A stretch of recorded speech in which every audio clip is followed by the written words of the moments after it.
Part of the human condition is to undergo great contrast, to understand lack and fullness. We're talking about wealth, but we're still codependent on money. How are we going to solve that? To at times feel empty and other times feel satiated. We embrace the cycles of nature much more easily than we embrace the cycles of money. Money is one of those beings that is here to teach us a lot. How we can experience wealth differently. And it can often have us swing between these pendulums for the purposes of not only discovering ourselves, but learning how to be in partnership. Net worth has started to get confused with self-worth. Today's show is about having a conversation that is not just one for personhood or identity, a conversation for the soul. What does money have to say to you? We've been pushing away scarcity by trying to grasp for abundance. And what have you never said to money? Welcome. You have entered the realm of 1111 Talk Radio. Your host is Simran. It's time to discover your own language with the universe. Empower yourself. Broaden your mind. Open your heart. Here's your host, Simran. Money is this interesting conversation. We all want it, and sometimes it stays away, and other times it comes right to us. And then there's this fear of losing it. There's so many things that can happen around money, and it ends up landing in different parts of us. Sometimes it's a physical, visceral experience, whether we have it or whether we don't. And other times it can become totally emotional. If there's not enough, it sends us into a tailspin of emotions. If it's overflowing and there's so much, we can be on a high. And that's multi-layered because that comes from our stories. It comes from our upbringing, all kinds of places, and the things that we've been exposed to. What if the real conversation has to do with true wealth, and that money's only a tiny piece of that? Elizabeth shares that our mind has dominated economics and finances for too long, at the expense of the wisdom and richness of our heart. She shares that money is one of our greatest assets and teachers. Like all true mentors, it is brutally honest. And through her book, The Power of Enough, she goes on to demonstrate how money exposes our vulnerabilities, like when there's too much or when there's not enough. How it challenges us to keep our promises, like when we say, "I'll save more next month," and then demands our accountability. Elizabeth Husserl is a registered investment advisor, representative, financial advisor, and co-founder of Peak360 Wealth Management, a boutique wealth planning firm, and her new book, The Power of Enough, Finding Joy in Your Relationship with Money. Welcome, Elizabeth. Simran, thank you so much for having me. It is such a pleasure to hear all of that reflected back, and I can't wait for us to dive in. Embodying wealth really does mean that we have to feel at home with ourselves and who we are, but that's not necessarily what we're taught and what we're shown. When we go into fight or flight, we really forget all about well-being, wealth, satisfaction, fulfillment, because then we're just in this state of hunger. The place that I want to start this conversation is actually about eggs. Because the conversation about the price of eggs is everywhere in the media, and it is sending people into this frenzy that is actually having us sink into our shadows around money, our fears, our ideas of what this world is coming to and what that means for us. And that's opposite of this power of enough feeling that you write about. What you think about the price of eggs and what that means in the bigger context of this conversation. Yes, I mean, thank you so much. What a unique entry point. But I want to start with the premise. You spoke to it in the introduction. The real question that I'm addressing and speaking to is, why is it that we have so much and yet we feel so poor? And I know that some people would argue, well, I don't feel like I have that much money, or it ebbs and flows, to your point. Like, we do go through economic cycles together. There are moments of recession, depression, growth. But in general, we actually have a lot more access to resources than we sometimes let ourselves see, because I define resources so much more broadly than just money. What happens is that we end up conflating and combining and thinking that money and wealth are the same thing. And a big piece of what I'm speaking about in the book is really separating what money is and what wealth is. And we can separate money, get to understand it, the relationship that we have with it, the ways that we make it, earn it, spend it, all the things that money does. But to see that it's different than wealth, which is the state of well-being. It's an experience. It's something that we feel in our body. But let me come back to your question around, what do I think about the increase of price of eggs? So the first thing that came up when you were asking that question, Simran, was, oh my goodness, the gratitude that I feel towards eggs, because I use them every day in my life. Every morning I have 2 poached eggs. The increase in price has actually changed my awareness of, like, oh my goodness, my breakfast just got more expensive, right? Sometimes I go to the grocery store and I can't find cartons of eggs. Now it's limited in how many I can buy. And so I know the conversation that my husband and I have been having recently is, one, we get up earlier to go to the grocery store. And 2, do we really need to eat as many eggs as we were having, or what do we need to adjust because of the price in our grocery bill? But notice, those are conversations that can be had in a more neutral way, knowing that I'm adjusting to the existence of resources in my world. In the past, our ancestors lived more cyclical and seasonal. Think of like vegetables, they go through seasons, and fruits go through seasons. And when blueberry season is over, yes, I get sad, but if I lived in a world that didn't always have the source of blueberries, I would know they would come back. So the same thing with eggs. If I'm going through a season where eggs are really expensive, I have lots of choices. I can feel a lot of emotions. For some people, it's anger. For some people, it's fear, definitely scarcity. And I can let that emotion rule my experience of wealth, or I can let that emotion move through me and cycle through me. And I talk about the 90-second emotion rule in the book. This too shall pass, right? If anyone has raised a toddler, we know that we go through spike emotion moments, but they do pass through our body. And then I have the second choice of readjusting and redesigning. And that's when we really start to feel agency in our relationship to wealth. We have the ability to redesign and be nimble as things change in our world when it comes to resources, one of them being money. And there's so many resources that we can access. But that's the key piece here, is that I've had to adjust my own patterns and behaviors when it comes to eggs. I've chosen to have those conversations with my family. So if I only bring back 1 carton, it's not because I didn't read the list correctly, it's because that's what I was limited to in the grocery store. And as a family, we're talking about, how do we use this resource more consciously? Because guess what? Right now, it is in less supply.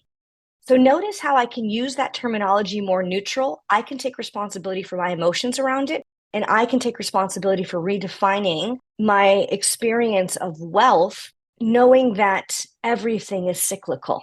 And that's really important. We embrace the cycles of nature much more easily than we embrace the cycles of money. I'm very much about signs, symbols, and synchronicities. That's what a lot of my writing and my work has been about. And the egg is symbolic of the cosmic egg, that new cosmic level of consciousness.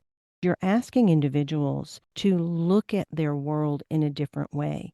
This egg is just a symbol of how we can now up-level and birth a new world within ourselves and our experience based on this holistic way that is responsible, but then also organic. You say money is the ultimate scapegoat in the world. I'd love for you to share the distinction between money and wealth. I love that you were making reference on the cover of the book, that symbol that I have. For some people have come back and said, is that an egg? For me, it's the well of worthiness. And I do think that there is kind of like cosmic wisdom. What gives life? Like an egg gives life. The well of worthiness gives life. And that is the journey that I'm taking people on, is to tap into that by getting super clear about what pertains to the world of money, what does not, how we can experience wealth differently. Money is something that has 4 functions in our society. We use it as a currency of exchange. We use it to store value. We use it for credit. All of the functions of money allow us to exchange the things that we consume, produce, make, our goods and services.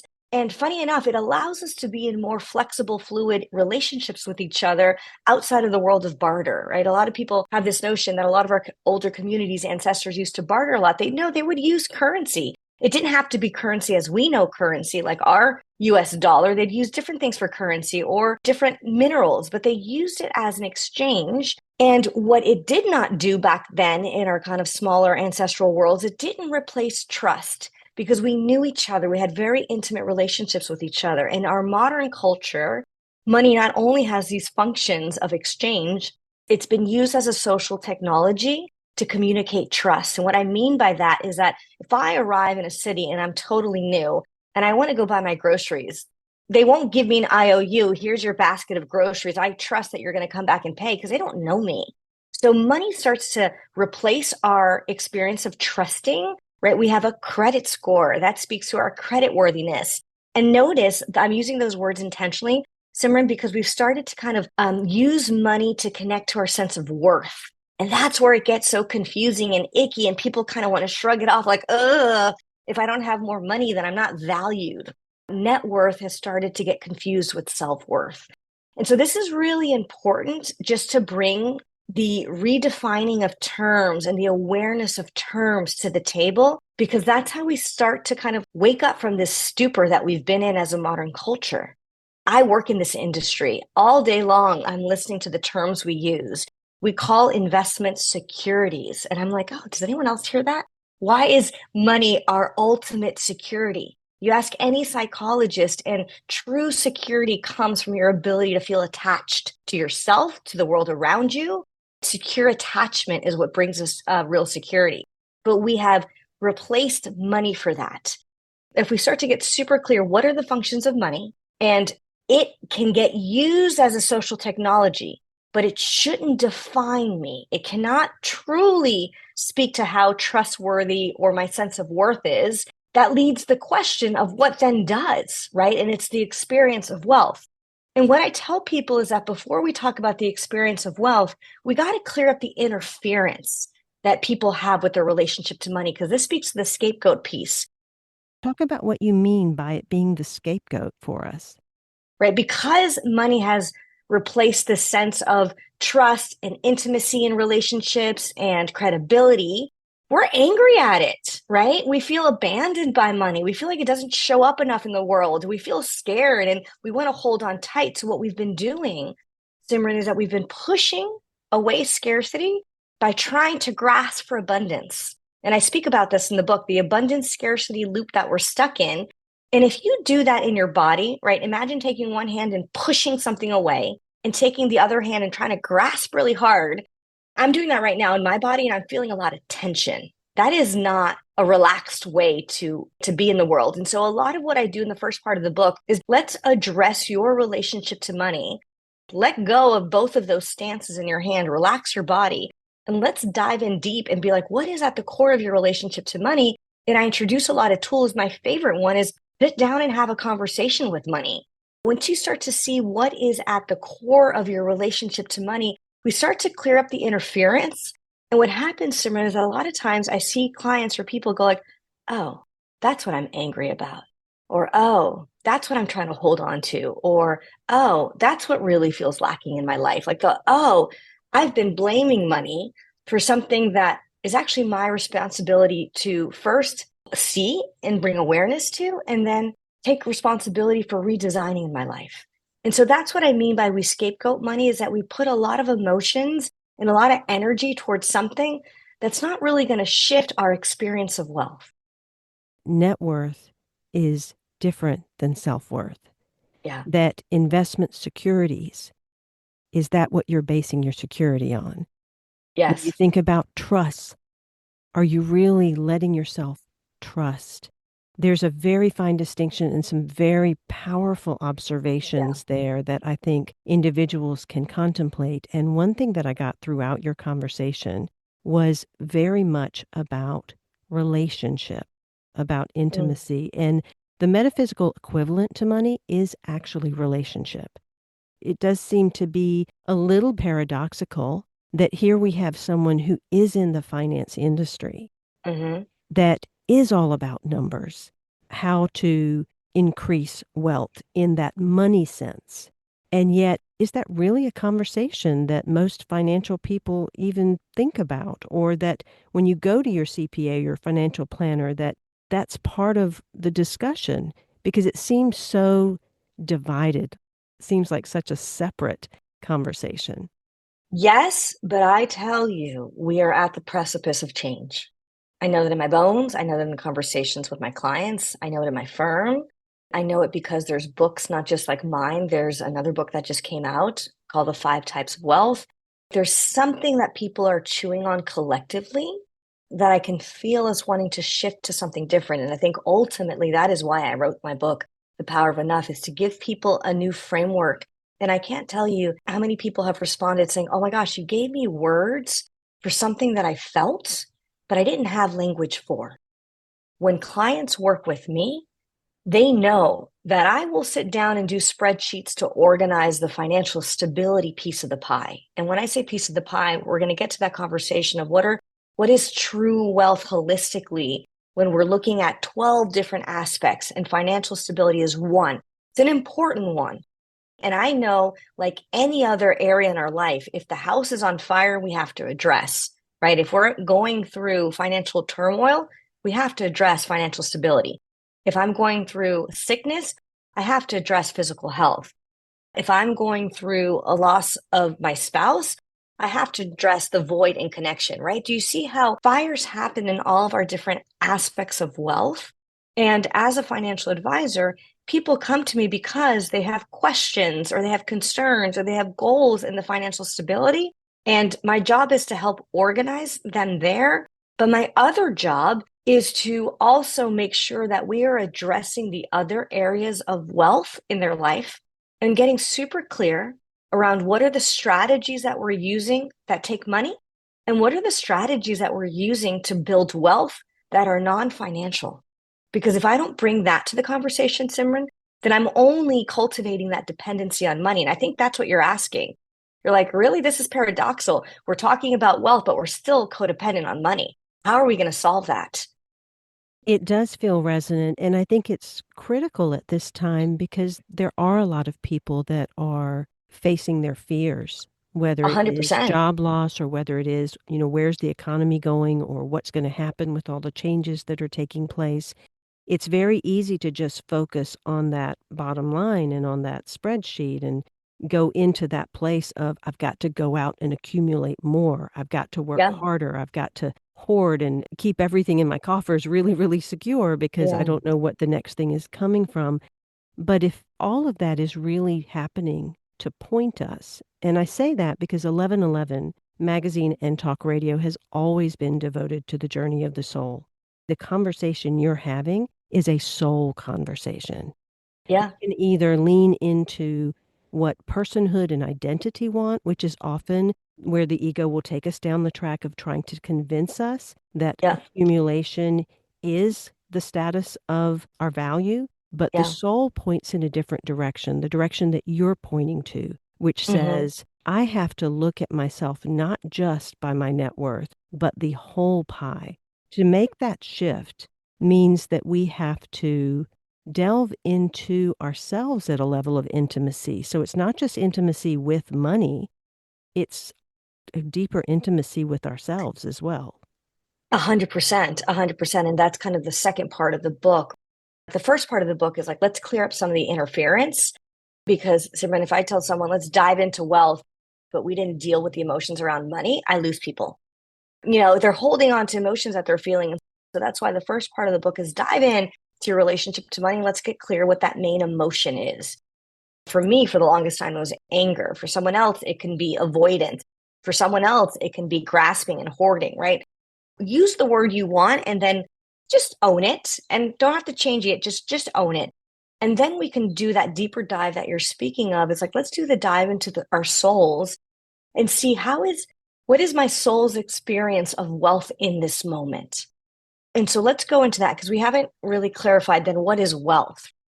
And I give people a very clear framework to dive into this different definition and experience of wealth.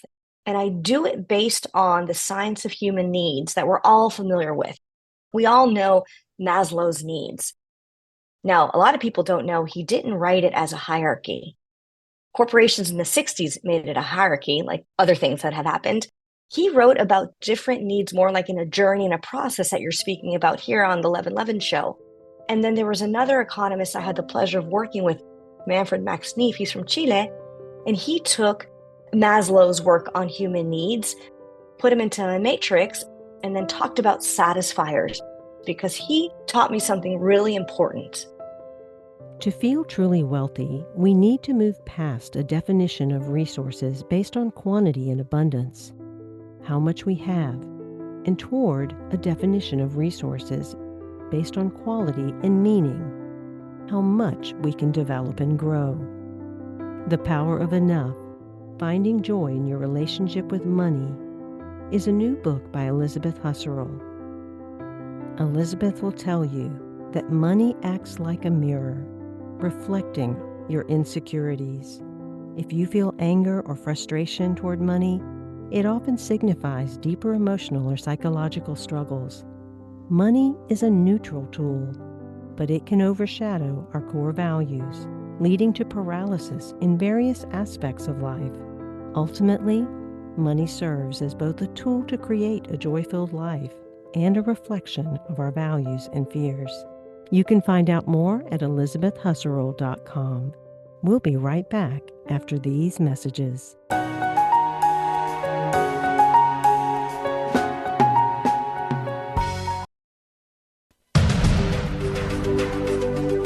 Simran is an award-winning author, publisher of 1111 Magazine, powerful speaker of wisdom, and a life mentor. Find out more at IamSimran.com. Now, back to 1111 Talk Radio. Before we get back to Elizabeth Husserl and this beautiful book, The Power of Enough, Finding Joy in Your Relationship with Money, I want to invite you to the 1111 Collective. You can go to 1111mag.com and register there to be informed about all the shows, the new 1111 magazine issues, and to keep in touch with everything that's happening for your own personal growth and evolution. You are not on a journey, you are the journey. The Power of Enough is about recognizing and appreciating that what we have in our lives is sufficient for our contentment, happiness, and satiation. It acts as a powerful antidote to the relentless pursuit of more, offering a path to fulfillment that relies not only on external accumulation, but on internal appreciation. Stories, exercises, a beautiful mandala map, and other resources. The Power of Enough, Finding Joy in Your Relationship with Money. You can find out more at elizabethhusserl.com. We have to delve into ourselves at a level of intimacy. So it's not just intimacy with money, it's a deeper intimacy with ourselves as well. We all know Maslow's needs. He wrote about different needs more like in a journey and a process that you're speaking about here on the 1111 show. And then there was another economist I had the pleasure of working with, Manfred Max Neef. He's from Chile.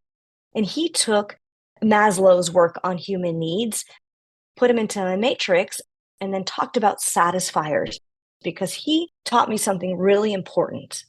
Human needs are universal, right? We all have them. So this whole conversation, are we needy, are we not? It's almost like out the window.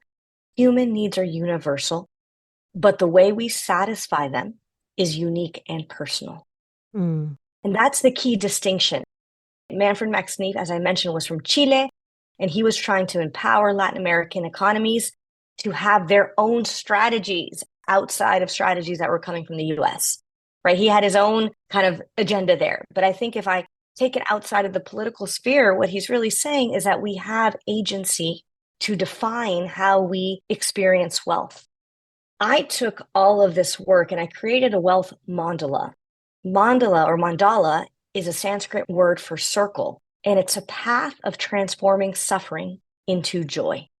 The subtitle of the book is Finding Joy in Your Relationship to Money, and the subtitle is Finding Joy in Wealth. And so the way that you do it is that it's an exercise I have in the book. It's a free resource I have on my website. It's a 1-page, literally black and white mandala. You print it out, and there's 12 needs on this mandala, and there's space for 2 if I haven't set a need that's really important to you. So choose your own. And then you take this mandala and you take your favorite color. Mine is yellow. And you color in each part of the pie, right? I have financial stability, safety, physical health, touch, leisure, curiosity, connection, belonging, participation, understanding or wisdom, purpose, and freedom. And you take each slices of the pie, spokes on the wheel, petals on the flower, your metaphor of choice, and you color it in. So if you're feeling lack or scarcity or poverty in any one of these spokes, you color it in very little. If you're feeling very full and fulfilled and satiated and satisfied in any of these spokes, you color it all the way to the top. So you go one by one, right? You can do this by yourself. I recently did it with my family over Valentine's because this was my Valentine's ask. I don't want a gift. I want us to do the wealth mandala again. And then you color it up, and then you take a step back. Simran, and this is really important. Don't skip this step. Take a step back, tape it to the wall. And the first thing I want you to do is just take a deep breath and let whatever image you see be beautiful. If you look at a flower, its petals are never perfect. It's never 12-petal perky. You know what I mean? Some petals are a little more shriveled. Some petals are fully filled out, but it's a beautiful flower when you see it in its entirety. So take a step back and look at your wealth mandala and recognize some petals are going to be more filled out and more colored. Some won't, and that is okay. And then I tell people, go to the petals that you're feeling more filled in, more fulfilled, and see, what unique strategies and satisfiers am I currently using there that can tell me what are the ways that are working, right? What are the things that I'm doing that actually are making me feel fulfilled? What are the patterns?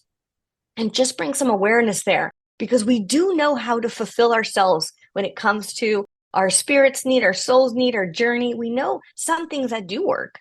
And then take that awareness to 2 of the other petals that are potentially less full and be like, let me be with that experience of lack and scarcity in that particular petal. If it is in the financial stability petal, I often tell people, don't try to fix it right away. We all know that that can fail. Instead, get curious and let yourself write out a list of questions. What questions do I have? What do I not know how to resolve right now? Where am I feeling scared? What is changing in this particular slice of the pie that feels uncertain? Just let yourself take some time to be with that slice of the pie and be like, what's really at the core of what is making this feel insecure? And then I tell people, choose 2 to focus on for the year and write a list of strategies that potentially can require money. So if you're feeling job security because grants got dried up or you got laid off or your department doesn't know what's going to happen, right? There's a lot of insecurity in the world right now. Start to write your list of like, okay, do I need to improve my resume? Do I need to start networking? Do I need to just have a meeting with my manager to get really clear on what's happening? Like, what is the list of needs to happen? What are those things that don't require you spending money? And then get clear on, are there some things that potentially do require you spending money? Do you need to hire someone to review your resume? Do you need to get on LinkedIn Premium so you can start to network? What needs to happen to address? Do we need to shift our recipes for them to have less eggs? Do you see how you can start to bring creativity to both of these columns? And you start to be like, okay, here are the areas that potentially, if I have discretionary funds, I can bring money towards. And here are the strategies that it doesn't matter if I have $0 to put towards them, I can still implement. And that is the key piece, again, where you start to loosen the dependency that we think we have on money. And you start to widen your perspective of both resources at your fingertips. And you start to widen your perspective of wealth because you can address these 2 areas, these 2 pieces of the pie in your wealth mandala, knowing the ones that feel more fulfilled And you can lean on those for moments of, I need a dose of feeling wealthy, to then tackle the areas that you're feeling more poor. That is how you can lean into a different experience of wealth. I love this part of the book because it really does shape a more holistic lens for us to look through when we're looking at our life, when we're looking at our money, when we're looking at the satisfaction and fulfillment of Yeah. wealth consciousness. And I want to just let everyone know that this wealth mandala is literally a visual map, a chart that Mm-hmm. helps you to fulfill your needs and Yeah. situate them in the different cycles and centers that apply to your life. Go to the resource section. So that's elizabethhusserl.com. You can find that link in the bio description below, so be sure and click it. And while you're there, get a copy of the book and pick one up for a friend, because money is about your relationship. And the best way to do this kind of work is in relationship with someone else. Yeah. Pull out the conversation and the vulnerability that has to happen. I loved what you wrote about Max Neef within the book. You wrote that he argued that contemporary society was so focused on creating new goods and services that we lost sight of the most important end goal, learning Mm-hmm. how to be human. And this mandala is that map to remember how to be human, because we can get so caught up in the making of money that we Yeah. become machine rather than Yep. human. Yeah, there's a great quote by this Buddhist teacher, David Loy, and he says, we're not materialistic enough. And everyone kind of like shudders. Simran, they're like, oh, don't say that. But what he's meaning, he's like, we're not materialistic enough that we get so obsessed with the symbol of the material world, aka money, that we don't step in and participate with the material world. We are spirit beings having a material or an experience on this material world, or this is where our soul came in to work with resources to create. Give money its due place. It is one of the resources we get to play with, but it's definitely not the only one. So give it its right relationship in your life, and then start to look at the wider map of wealth. See what other resources, relationships, experiences of intimacy, connection, vitality can you bring?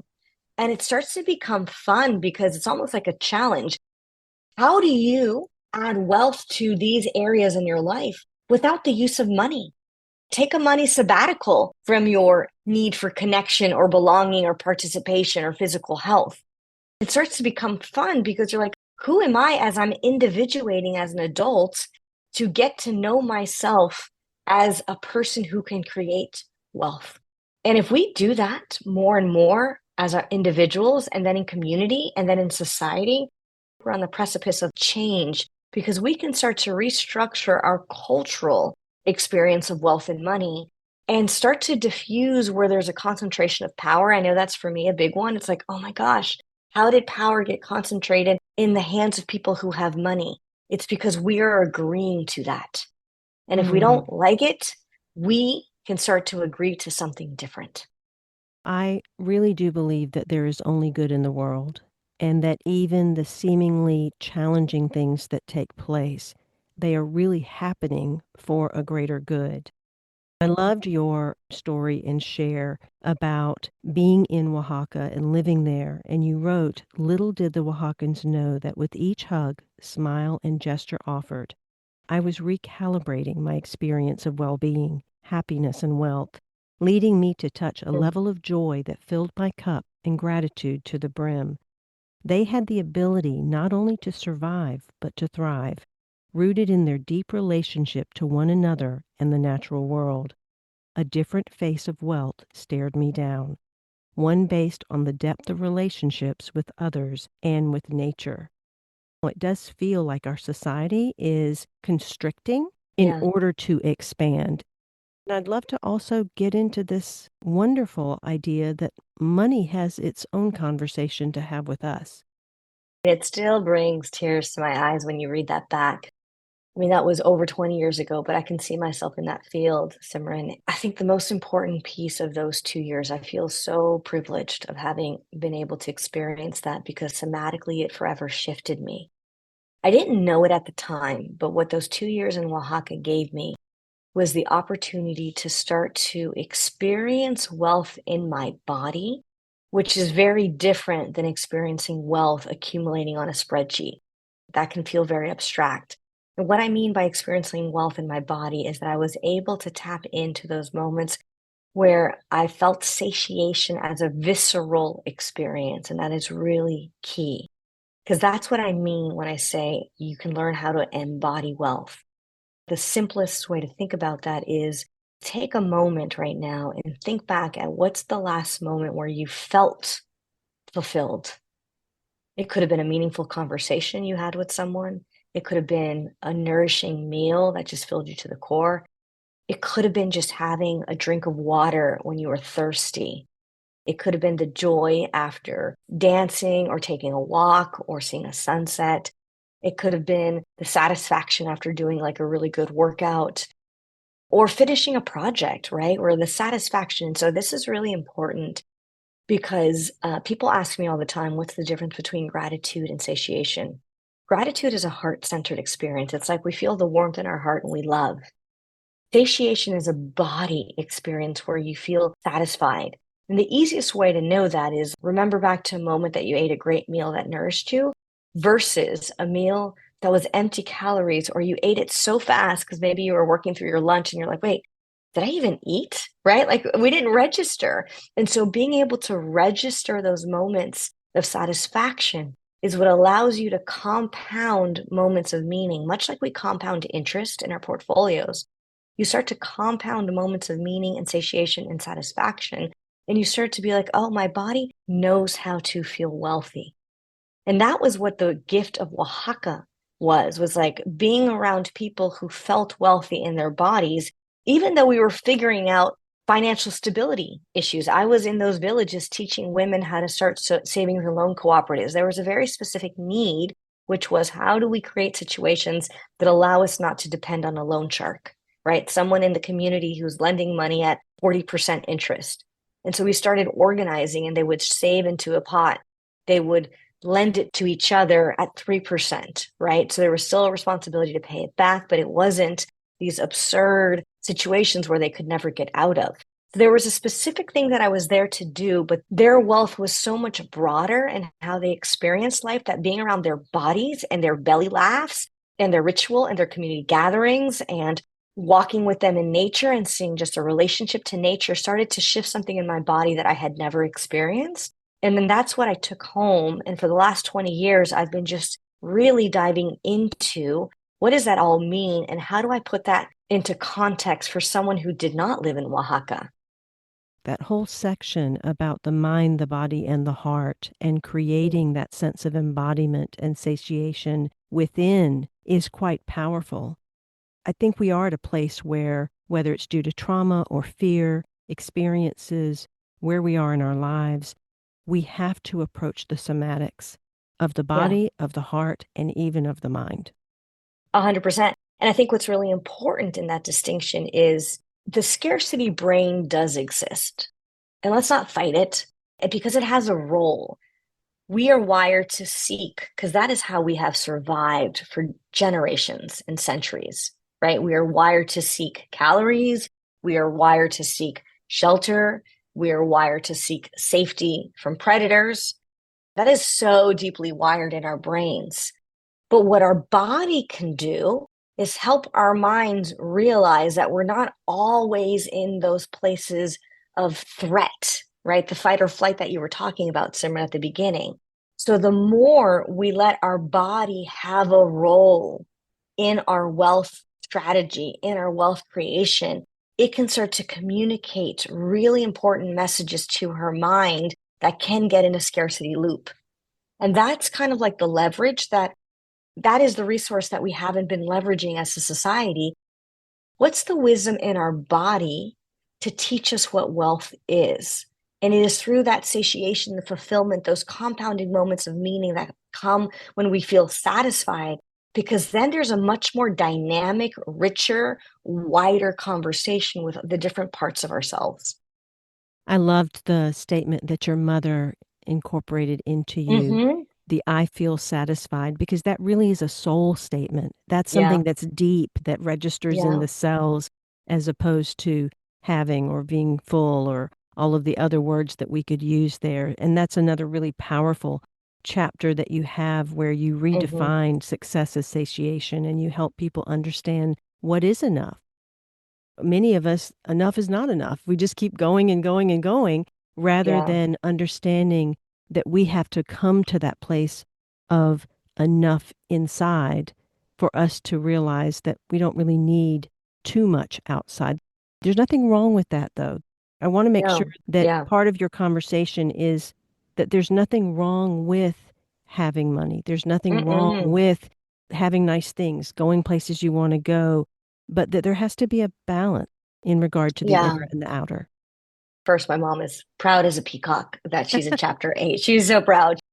My family is from Colombia, and so my mom didn't grow up with a lot of resources. She was the oldest of 6, and they had one car. They would pile in. This was back in the day before seatbelts, right? They would pile in all the kids, and off they go. They share. Like my grandma made all their clothes and their wedding dresses, and so my mom kind of knew how to find satisfaction without a lot of money, right? And so that's one of the wealth lineages I received was that resourcefulness. And so she's so proud to be in the book. But I agree with you. This is really important.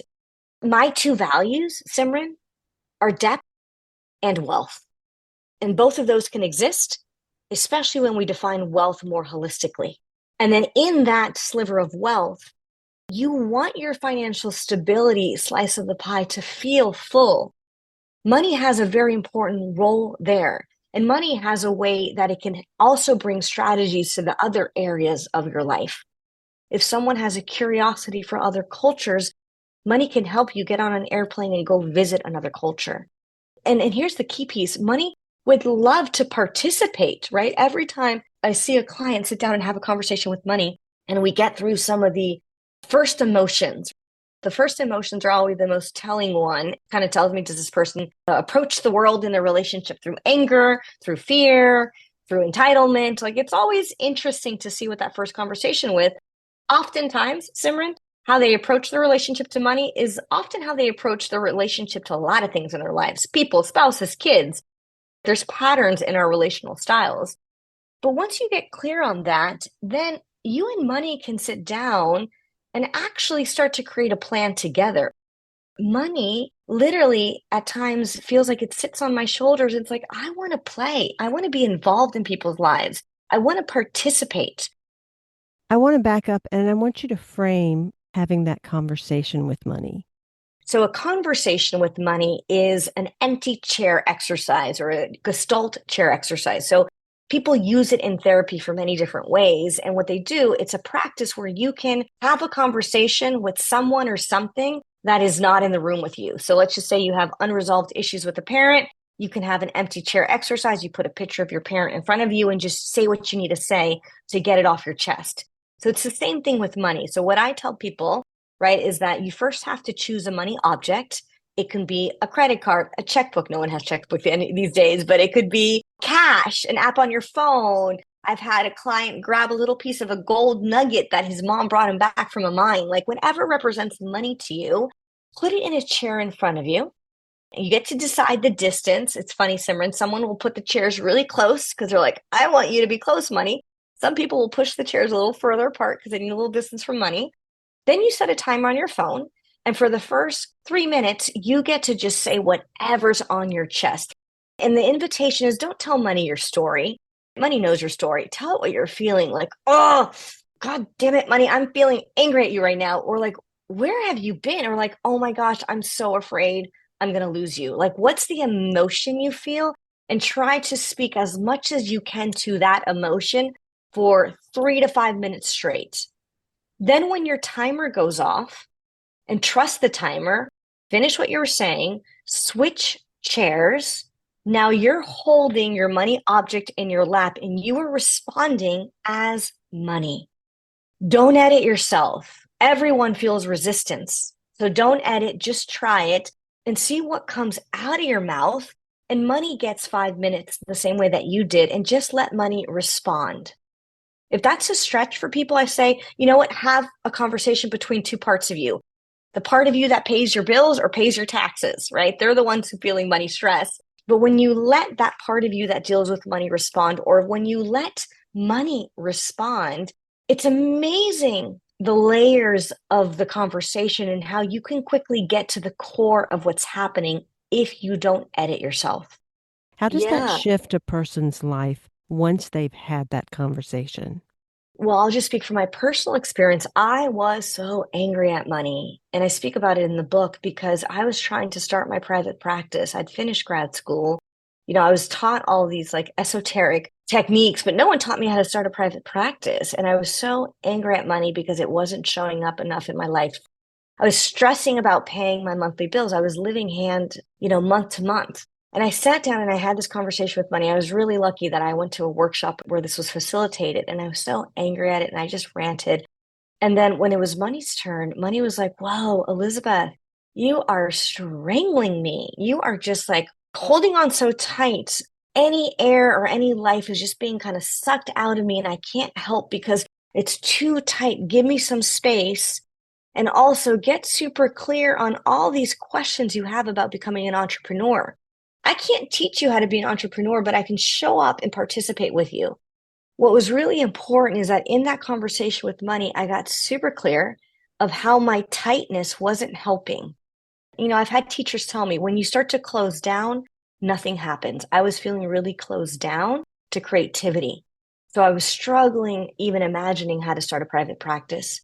And I also had never been taught how to start a private practice or how to be an entrepreneur. Both my parents had been W-2, which is just a different way of earning money. You get a paycheck every 2 weeks or twice a month. And starting a business is very cyclical. It's a very different thing. And so I was like, oh, that is my next growth edge. That's what I need to learn. That's what I need to read books on. That's what I need to get clarity on. And when I started to get that awareness, Simran, something in my body viscerally relaxed. And I'm like, okay, money, you're not trying to make this any harder. You're telling me what I need to take responsibility for. And you're actually telling me, hey, the more we get clear on this, the more you're willing to show up and participate. And later, subsequent conversations with money, Simran, made me realize that the other place that I was struggling was charging my full fees, right? I wanted to give my work away. One of the things I'd learned from my mom is that she would chronically undercharge because she didn't have to make money from her practice as a therapist because my father made enough money to pay for the bills. So she actually got to work with a different population. For the longest time, I thought she was chronically undercharging. Then I came to realize that was a conscious choice because it allowed her to serve the population that she was most dedicated to. And in the spectrum of my family system, that was enough. That was an empowered choice. At that point, I was really angry because I'm like, oh my gosh, I come from a lineage where in a private practice, you can't overcharge. And I was stopping myself short because that's what I had seen. And as I continue to have my conversations with money's like, no, that worked for her, given her family system. That doesn't work for you because guess what? You are in charge of paying your rent and paying your bills. We have to do something different. But it took the blame off my mom. It took the blame off of money. It took the blame off of anyone. And it gave me the responsibility to dive deeper. You actually support and facilitate individuals in learning that money story because that's a critical Yeah. piece as well. We pick up those Yeah. stories from our families, our societies, our culture, even generationally. We don't realize we carry things that then determine our own actions and relationship with money, which Yeah. will then create that friction within the relationship. As you were talking about your conversation with money and how that unfolded and the beautiful way that you were able to hear and then shift into your part of the responsibility, what I kept seeing and feeling was spiritual relationship. And that this is really a conversation about love and partnership and understanding that I'm here with you. Just like a marriage, we have to grow together. We have to communicate. We have to move forward with the same unified vision that we're going to work with one another and we're each going to be whole and take care of our parts. Money really is this partnership that we have available to us as long as we don't fight and divorce our partner. No one should be in between your relationship to money. Right? Much like no one should be in between your relationship to your partner. You need a direct relationship to the people that you are building intimacy, love, and connection in your life. Your spouse, your partner, your family members, your close friends, your colleagues. Doesn't mean that there aren't moments in time when experts step in and help, right? We see therapists, we see coaches, we see counselors, we go to doctors. It's really important to have a network of people who support you. But hopefully your therapist isn't living in your bedroom with you and your spouse. That would create a dependency on that person. And so the same thing here. I will always have a job because people do need sounding boards to talk about their relationship to money and to plan out financial strategies. But I tell every single one of my clients, I should not stand between you and your relationship to money. That is yours to cultivate. And it can be done with love, connection, ease, playfulness, and ultimately joy. Well, one thing is for certain, you can tell through your book and you can tell through this conversation that you are grounded in abundance, that you are generously overflowing with wealth and the spirit of generosity. And that is the example of the power of enough. The path to enoughness includes money as an important mirror and an invaluable guide. At the heart of this journey is the recognition that true wealth is cultivated from within. By tapping into the power of enough and learning to embody the experiences of abundance, vitality, intimacy, growth, and satiation, you create an unshakable foundation of enoughness that will support you in navigating life's challenges and opportunities with grace and resilience. This is from Elizabeth's book, The Power of Enough. This is not a book to buy and just put on your nightstand. This is a book to buy and take the journey from start to finish, because it is a journey into your relationship to money and relationship to wealth. And it's a book to share with the people that are important to you, because I'm a parent. I wrote this book because I was committed to not passing on scarcity to my daughter. And that is my responsibility as a parent, is to not pass on things that no longer serve my lineage. And so the more we do this work with ourselves, with our partners, with our kids, with our families, the more we have an impact, a ripple effect on this world. There's a discussion guide on my website to provoke questions amongst each other. There are many moments throughout the whole book that just ask questions around wealth and money that have nothing to do with numbers. I did that intentionally. I wrote this book without any investment strategy or numerical use, because I wanted to prove the point that we can talk about money and we can talk about wealth in a way that does not require numbers. And that is how we start to break the social taboo. And the more we talk about money, the more we embrace money, the more we're in relationship with money, the more we feel financial agency to design our own life and to also redesign the ways we interact as a society and as a culture. And I'm so excited to be part of that transformation. The Power of Enough is an invitation to explore a new possibility in your relationship with money and wealth, where money becomes a trusted mentor that pushes you to expand your horizon, and wealth becomes something to embody instead of possess. This requires a radical transformation of how we see wealth, how we define money, and the ways we take responsibility for where we've gone wrong. In Part 1, you embark on a journey to fundamentally redefine your understanding of wealth and money. In Part 2, you delve deeper into the transformative journey of embodying wealth and cultivating a profound sense of satiation in your life. Part 3 invites you to explore what it truly means to embody wealth by inviting money and the wisdom it brings deeper into your life. I invite you to explore more about Elizabeth Husserl and her new book, The Power of Enough, Finding Joy in Your Relationship with Money. Pick up a copy for yourself and a friend and go through the exercises together, maybe even your book club, and allow this conversation around money to expand and to grow not only your consciousness, but that of our world. Be sure to download your Wealth Mandala map from her resources section on her website. You can find out more at elizabethhusserl.com. Elizabeth Husserl is a registered investment advisor, representative, financial advisor, and co-founder of Peak360 Wealth Management, a boutique wealth planning firm. She holds a BS in economics from Tulane University and an MA in East-West psychology from the California Institute of Integral Studies, where she is also taught as an adjunct professor.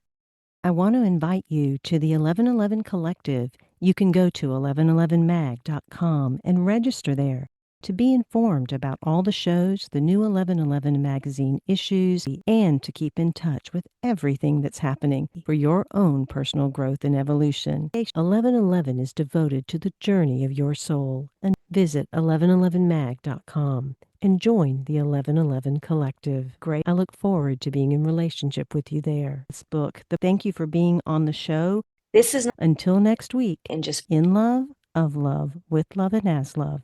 I am Simran.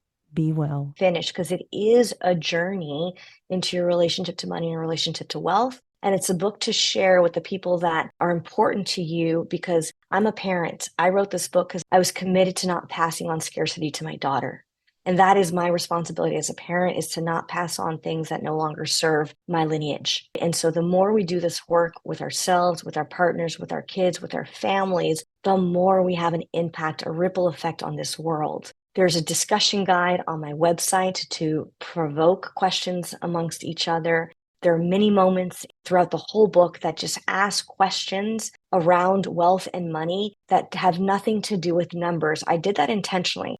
I wrote this book without any investment strategy or numerical use, because I wanted to prove the point that we can talk about money and we can talk about wealth in a way that does not require numbers. And that is how we start to break the social taboo. And the more we talk about money, the more we embrace money, the more we're in relationship with money, the more we feel financial agency to design our own life and to also redesign the ways we interact as a society and as a culture. And I'm so excited to be part of that transformation. The Power of Enough is an invitation to explore a new possibility in your relationship with money and wealth, where money becomes a trusted mentor that pushes you to expand your horizon, and wealth becomes something to embody instead of possess. This requires a radical transformation of how we see wealth, how we define money, and the ways we take responsibility for where we've gone wrong. In Part 1, you embark on a journey to fundamentally redefine your understanding of wealth and money. In Part 2, you delve deeper into the transformative journey of embodying wealth and cultivating a profound sense of satiation in your life. Part 3 invites you to explore what it truly means to embody wealth by inviting money and the wisdom it brings deeper into your life. I invite you to explore more about Elizabeth Husserl and her new book, The Power of Enough, Finding Joy in Your Relationship with Money. Pick up a copy for yourself and a friend and go through the exercises together, maybe even your book club, and allow this conversation around money to expand and to grow not only your consciousness, but that of our world. Be sure to download your Wealth Mandala map from her resources section on her website.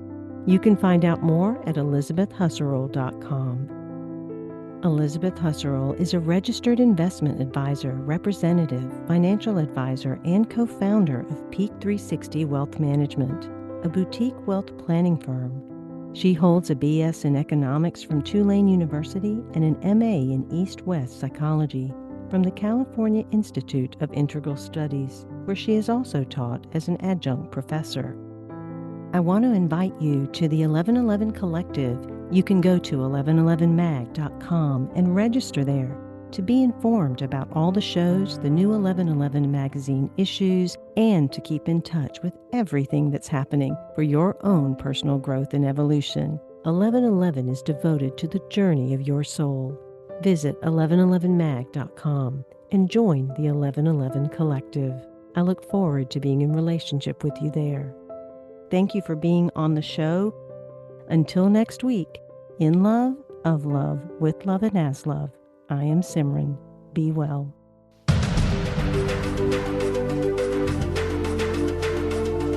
Thank you for opening your mind to a new reality, your heart to greater compassion, and your experience of aliveness with 1111 Talk Radio.